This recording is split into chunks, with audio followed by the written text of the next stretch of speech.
Thank you. এইটা আবার কোন ধান্দা? কোনো দান্না মান্দায় কাম হইব না।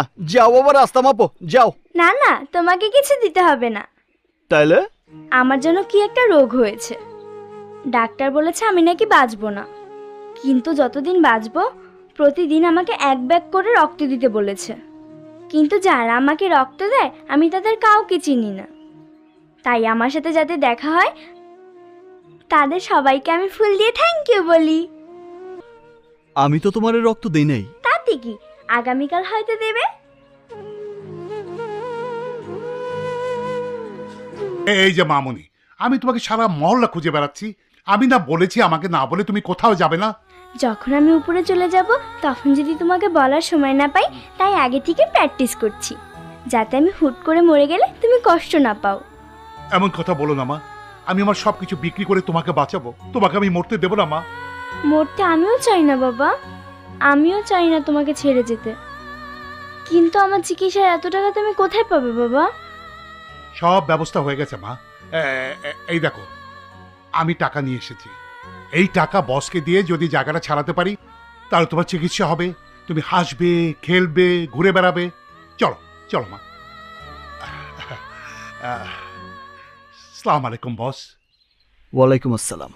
বস, আমি গরিব মানুষ, জীবনের সমস্ত সঞ্চয় দিয়ে 300 ফিটের পাশের জায়গাটা আমি কিনেছিলাম। জায়গাটা ছাড়া আমার তেমন কিছুই নেই। বাড়ির সবকিছু বিক্রি করে আপনার জন্য আমি 1 লাখ টাকা নিয়ে এসেছি, চেতে বেশি। ওই মিয়া শুনেন, 1-2 মধ্যে সিস্টেম করে ফেলামু। বচ কি রাস্তার মিসকিন নি? 10 লাখ টাকার 1 টাকা কম হইলে জায়গা হজম হয়ে যাইব। ভাই দয়া করেন, আমার পক্ষে 8 টাকা দেওয়া সম্ভব না, তবে কথা দিচ্ছি যদি জায়গাটা বিক্রি করতে পারি তাহলে পুরো 10 লাখ টাকায় বসকে দেবো। বাকির নাম ফাঁকি। সিস্টেম, ওনার জায়গা ওনারে বুঝাই দিয়ায়। হ্যাঁ বস, এটা আপনি কি কইতাছেন? ওই জায়গার দাম না হইলো 2 কোটি টাকা। বাড়তি কথা আমি পছন্দ করি না, আমি যা কইতাছি তাই কর। পিকে বস 10-15-20 বুঝি না। কাল থেকেই ফুলের চিকিৎসা হওয়া চাই। ওকে বস। সব দায় দায়িত্ব আমার।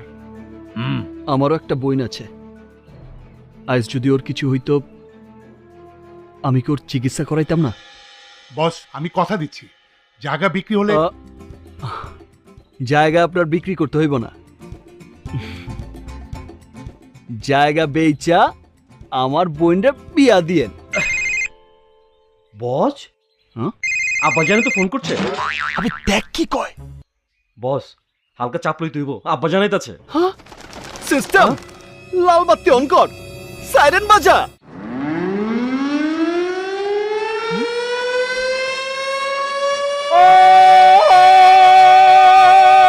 কে কোথায় আছো?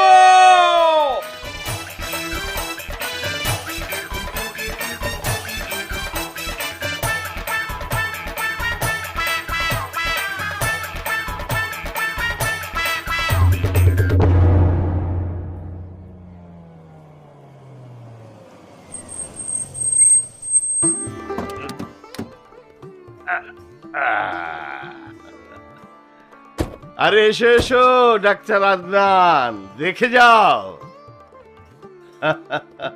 এইটা হলো আমার ছেলের অফিস। বাবা, এ তো ইলাহি কারবার।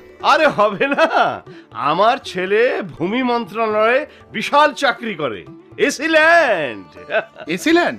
হ্যাঁ। তাহলে তো উপরি কামাই ভালোই পায়। আরে এসব তুমি কি বলছো আদনান? ঠিকই বলছি, তহসিল অফিস মানেই তো ঘুষের আখড়া। না না না না না, আমার ছেলেকে তুমি চেনো না। How dare you to offer me a bribe?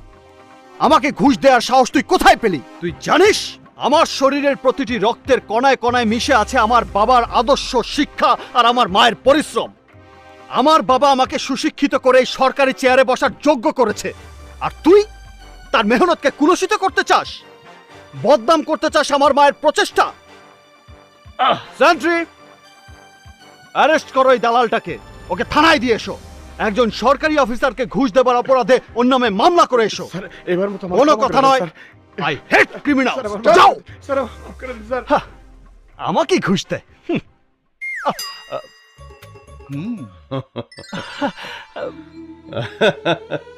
বাবা তুমি কখন এলে?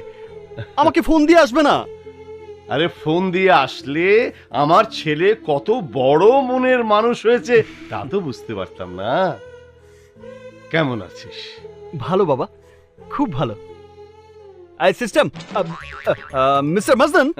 স্যার আরে না আবা- না না, তোকে ব্যস্ত হতে হবে না। ও, পরিচয় করিয়ে দিই, আমার স্নেহপল্লী ডাক্তার, ডাক্তার আদনান। আসসালামু আলাইকুম। ওয়ালাইকুম আসসালাম।